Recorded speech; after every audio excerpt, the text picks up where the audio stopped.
Hello दोस्तों, आज के वीडियो में बात करेंगे कि कक्षा 9 की गणित का प्रश्नावली 2.1 जो बहुपद है, इस पाठ के बारे में बात करेंगे।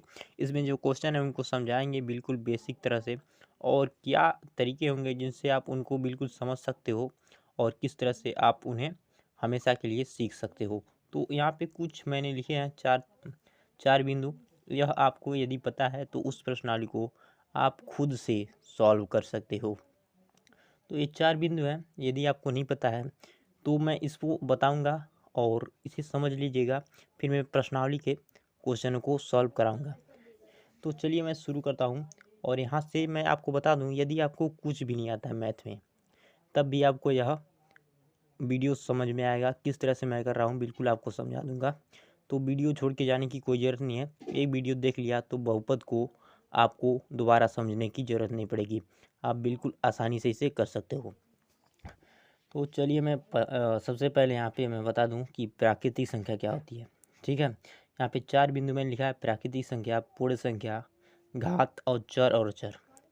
ये चार बिंदु यदि आपको पता है तो आप बहुपद को आसानी से सॉल्व कर सकते हो। इसमें आपको पूर्ण संख्या जो है, या यदि आपको नहीं पता होगा तब भी आप कर सकते हो, लेकिन मैंने यहाँ पे लिखा है। चलिए मैं यहाँ पे एक एक करके इन बिंदुओं को बताना शुरू करता हूँ। सबसे पहले मैं प्राकृतिक संख्या के बारे में बात करूँ तो प्राकृतिक संख्या वे संख्या होती हैं गिनती के नंबर, जैसे 1 2 3 4। यहाँ मैं लिख देता हूँ 1 2 3 4 5 6 7, इस तरह से आपका जाता रहता है। आगे जितने भी आप नंबर पढ़ेंगे वह होता है प्राकृतिक संख्या। एक से शुरू होता है और अनंत तक जाता है। ठीक है, एक से शुरू होता है और अनंत तक जाता है, उसे हम कहते हैं प्राकृतिक संख्या। चीज़ों को बिल्कुल आराम से समझेंगे, हड़बड़ाने की कोई ज़रूरत नहीं है। तो प्राकृतिक संख्या क्या होती है? एक से शुरू होता है और अनंत तक जाता है। दूसरा है पूर्ण संख्या। पूर्ण संख्या क्या होती है? यह जीरो से शुरू होता है, बिल्कुल यही रहेगा। बस यह जो है जीरो से शुरू होगा और 1 2 3 4 5 6 ऐसे करते करते करते करते पूरा अनंत तक जाएगा। तो प्राकृतिक संख्या जो है वह एक से शुरू होती है, लेकिन पूर्ण संख्या जो है वह जीरो से ही शुरू हो जाती है और पूरा अनंत तक जाती है। इस तरह से आप इनको समझ सकते हो। तीसरा आपका है घात। घात क्या होता है इसके बारे में बता दें तो घात जो होता है, इसको मैं थोड़ा डिटेल में समझाता हूँ। देखिए घात क्या होता है। घात को मैं यहाँ पे लिख के बता देता हूँ। जैसे कि कोई भी संख्या आपके पास है, ठीक है, 4 है, इसके ऊपर जब आपकी कोई पावर होती है ना, उसी को हम बोलते हैं घात। जैसे कि 4 का घात हो जाएगा 3। यदि मैं लिख दूँ 3 पे पावर 2, तो यहाँ का 3 का घात हो जाएगा आपका 2। यानी कि ऊपर जो संख्या होती है उसे हम बोलते हैं घात। ये वाला हो गया आपका घात। तो घात आपको समझ में आ जाएगा। जैसे मैं यहाँ पे एक एग्जाम्पल दे दूँ कि 4 पे पावर 2, तो इसका घात आप बोल दोगे कि इसका घात जो हो जाएगा वह 2 हो जाएगा। इस तरह से आप बहुत एग्जाम्पल के साथ समझ सकते हो कि घात क्या होता है। जैसे मैं यहाँ पे लिखूँ x पे 4, इसका घात क्या हो जाएगा? तो इसका जो घात है वह 4 हो जाएगा। ऊपर वाली संख्या जो होती है उसे हम घात बोलते हैं और नीचे वाले को आधार बोलते हैं। उससे अभी आपको समझने की कोई ज़रूरत नहीं है, यदि आपको पता है तो कोई बात नहीं। तो यहाँ से देखिए y पे 5, एक और एग्जाम्पल, इस पे घात आपका जो हो जाएगा वह हो जाएगा 5। इस तरह से आप समझ सकते हो। अब चौथे पॉइंट पे बात करते हैं। जो चौथा पॉइंट है अपना चर और अचर, यह क्या होता है चलिए मैं बता देता हूँ। जैसे आप मैथ को सॉल्व करते हैं, वहाँ पे कुछ तरह, जैसे दो तरह की संख्या मिलती है। जैसे आपको 1 5 ऐसे कुछ मिल जाता है। अंकों वाली जो होती है उसे हम लोग बोलते हैं अचर। ठीक है, अंकों वाली जब बात पड़ती है उसे बोलते हैं हम लोग अचर। लेकिन जब हमें ABCD के रूप में कुछ ऐसे मिलता है, A B X Y, ये सब होते हैं आपके चर बोलते हैं इसे हम। ठीक है, जो अंक होती है उन्हें हम लोग बोलते हैं अचर, और जो अंक नहीं, जैसे ABCD वाली जो टर्म्स होती हैं उन्हें हम बोलते हैं चर। ठीक है, इस तरह से आप इन्हें समझ सकते हो। तो मैं बोलूँ यहाँ पे x क्या है, तो x आपका हो जाएगा चर। यानी मैं बोलूँ 9 क्या है, तो 9 आपका हो जाएगा अचर। इस तरह से आप इसे समझ जाएंगे। अब इस तरह से आप इन सबको समझ गए हो। यहाँ पे मैं एक लिख दे रहा हूँ। देखिए x पे 4 लिखा है तो इसका घात 4 हो जाएगा। 6 पे 2 लिखा है तो इसका घात 2 हो जाएगा। अचर चर और अचर में आपका हो जाएगा 1 2 3, और अचर में आपका हो जाएगा ABC। इसे आप नोट कर सकते हो कि क्या होता है, और इसे नोट करने की ज़रूरत नहीं पड़ेगी क्योंकि आप समझ चुके हो। तो चलिए अब प्रश्नावली के सवालों को लगाना शुरू करते हैं। क्वेश्चन है पहला कि निम्नलिखित व्यंजकों में से कौन एक चर में बहुपद है और कौन एक चर में बहुपद नहीं है, यह आपको बताना है। कारण सहित इसके उत्तर भी देने हैं। तो चलिए मैं यहाँ पे 5 क्वेश्चन है आपके, इनको मैं बताता हूँ। देखिए 4x² - 3x + 7, पहले को मैं यहाँ पे सॉल्व करता हूँ। 4x² - 3x + 7 इस तरह से आप देखिए। तो मैं यहाँ पे पूछूं कि आपके जो चर होते हैं ना, यानी ABCD वाले जो होते हैं चर, उन पे यहाँ पे आप चर देख सकते हो। यहाँ पे है, एक यहाँ पे है और एक यहाँ पे है। इस पे घात क्या होती है?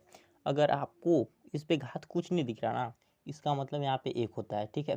तो इस पे घात आपका हो जाएगा 2 और इस पे घात हो जाएगा आपका 1, ठीक है। तो घात जब, ठीक है, बहुपद का होता है जब घात, ठीक है, जब घात एक प्राकृतिक संख्या होती है, एक प्राकृतिक संख्या, तब हम उसे बहुपद कहते हैं। तो यहाँ पे आप देख सकते हैं कि इसमें x पे घात 2 है जो कि एक प्राकृतिक संख्या है, यहाँ पे x पे घात 1 है जो कि एक प्राकृतिक संख्या है, इसलिए हम इसे कह सकते हैं कि यह एक बहुपद है। यह एक बहुपद है, बहुपद है। और कितने चर में बहुपद है? तो आपको देखिए यक्स है, यक्स है, मतलब इसमें केवल यक्स ही दिया है, वाई ABCD कुछ नहीं, केवल यक्स है। तो यह एक चर में बहुपद है, एक चर में बहुपद है। चलिए दूसरा क्वेश्चन देखते हैं। अपना दूसरा है y² √2, इस तरह से है। तो इसके देखिए y² प्लस कड़ी में 2 है। तो यहाँ पे आप देखना है सबसे पहले आपका जो चर पद है यानी ABCD वाला, इसके घात कितने हैं। तो इसका घात आपका 2 मिल जाएगा जो एक प्राकृतिक संख्या है। यहाँ पे घात जो है 2 है, वह एक प्राकृतिक संख्या है, इसलिए यह भी एक बहुपद हो जाएगा। आपको केवल चर वाले पद को ही देखना है। यह जो इस पे घात क्या है, आपका एक प्राकृतिक संख्या है, इसलिए यह एक बहुपद हो जाएगा। यह एक बहुपद है, इसलिए यह एक बहुपद हो जाएगा, बहुपद है। और यह कितने चर में है? तो आपको चर जो है केवल y दिख रहा है, इसमें और कोई ABCD के रूप में नहीं है, तो यह एक चर में बहुपद है। यह एक चर में बहुपद है, इसलिए आपका यह 2 क्वेश्चन सॉल्व हो गए। चलिए तीसरा देखते हैं। यहाँ पे देखिए 3√t प्लस t√2 इस तरह से है आपका। तो इसे आपको सबसे पहले थोड़ा सा सॉल्व कर देना है। देखिए इससे रूट में जो है ना, इसे आप बाहर करेंगे, इस पे घात 1/2 हो जाता है। जैसे देखिए मैं अगर कोई संख्या है इसके ऊपर घात 1/2 है, तो मैं इसको ऐसे लिख सकता हूँ कड़ी में t, ठीक है। यहाँ पे कोई संख्या है इसे कड़ी में है, इसे हम बाहर करेंगे तो इसे x पे पावर 1/2 इस पे घात बन जाती है। तो यहाँ पे हम ऐसे लिखेंगे इसको 3 को, और इस t को इस कड़ी से बाहर करेंगे तो इस पे घात बन जाएगा आपका 1/2 प्लस ये t है, और इसको ऐसे रन दीजिए। अब यहाँ पे आप देखेंगे कि यह t है, ठीक है। यहाँ पे जो चर पद है इस पे घात 1/2 है। यहाँ पे आप देख सकते हैं कि घात 1/2 हो गया है, और 1/2 एक प्राकृतिक संख्या नहीं है। प्राकृतिक संख्या हमारी क्या होती है?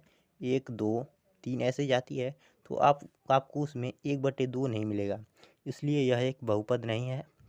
लिखेंगे हम यह एक बहुपद नहीं है, बहुपद नहीं है, नहीं है, क्योंकि घात एक प्राकृतिक संख्या नहीं है। इस तरह से प्राकृतिक संख्या नहीं है। आपका चौथा जो है इस तरह से y + 2/y है। तो इसको हम क्या कर सकते हैं, इसको भी थोड़ा सा सॉल्व कर दीजिए। देखिए ये हो जाएगा y प्लस ये 2/y है ना। मैं यहाँ पे एक बात बता दूँ, कोई संख्या जो बट्टे के नीचे रहती है, ठीक है, कोई संख्या जब बट्टे के नीचे, मैं यहाँ पे देख लीजिए y है ना, ये बट्टे के जब नीचे है, इसको आप बट्टे के ऊपर जब ले जाओगे, ऐसे करोगे, तो 1 गुणे ऊपर जब जाएगा ना, तो यहाँ पे जितनी घात रहेगी, यहाँ पे घात 1 है तो यहाँ पे घात -1 हो जाता है। एक देखिए, यदि यक्स पे 2 है, ठीक है, इसे आप बट्टे में नीचे करोगे तो यक्स पे -2 हो जाएगा। अगर प्लस रहेगा तो माइनस हो जाएगा, और अगर माइनस रहेगा तो ऊपर जाएगा तो ये प्लस हो जाएगा। इस तरह से बदलता है। लेकिन अगर नीचे पहले से ही प्लस है, जैसे एक सवाल में है कि अगर नीचे पहले से ही प्लस है, यक्स पे 2 मान लीजिए, तो इसको जब आप ऊपर करोगे ना तो यह माइनस हो जाएगा, यक्स पे पावर -2 हो जाएगा। तो इसीलिए हम क्या करेंगे, इस 2 को तो लिख लेंगे या गुणा, या ऊपर जब जाएगा तो इस पे पावर -1 हो जाएगी, ठीक है। तो यह कुछ इस तरह से हो गया y प्लस 2y पे पावर -1। अब इस तरह से हो गया तो यहाँ जो चर पद है इस वाले में, इस पर जो घात है वह -1 हो गया, ठीक है। और -1 जो है वह प्राकृतिक संख्या में नहीं आती, इसलिए यह बहुपद नहीं होगा। तो हम लिख देंगे कि चर का घात एक प्राकृतिक संख्या नहीं है, इसलिए यह बहुपद नहीं है, बहुपद नहीं है। इस तरह से आपका चौथा क्वेश्चन भी हो जाएगा। अब अगला देखते हैं। पांचवा है यक्स पे 10 प्लस वाई पे 3 प्लस टी पे 50। इस तरह से है, तो इस पे आपको बहुपद बताना है। तो आप देखिए, इसमें यक्स है, वाई है, टी है, अलग अलग यहाँ पे चर हैं। तो हम कह देंगे इसे कि देखिए, यक्स पे पावर 10 है जो एक प्राकृतिक संख्या में आएगी। जब आप 1 2 ऐसे लिखते जाएंगे, 1 2 3, यहाँ पे 10 पड़ेगा, 3 भी पड़ेगा, 50 भी पड़ेगा आगे जाके। तो यह क्या है, ये सब प्राकृतिक संख्या है। जो घात है वह एक प्राकृतिक संख्या है। और नीचे वाला जो पद है यक्स वाई जे टी, यह अलग अलग चर है। देखिए, यक्स अलग चर है, वाई अलग चर है, टी अलग चर है। तो ये 3 तरह के चर हैं। तो हम लिखेंगे यह 3 चर में बहुपद है, बहुपद है। इस तरह से आपके पांचों क्वेश्चन हो जाएंगे। वीडियो को यहीं पे हम ख़त्म करते हैं। इसके आगे के पार्ट मैं अगले वीडियो में बना दूंगा। अगर इस तरह की वीडियो आप डेली पाना चाहते हैं तो चैनल को सब्सक्राइब कर दीजिएगा और वीडियो को लाइक कर दीजिएगा यदि वीडियो अच्छा लगे तो। धन्यवाद।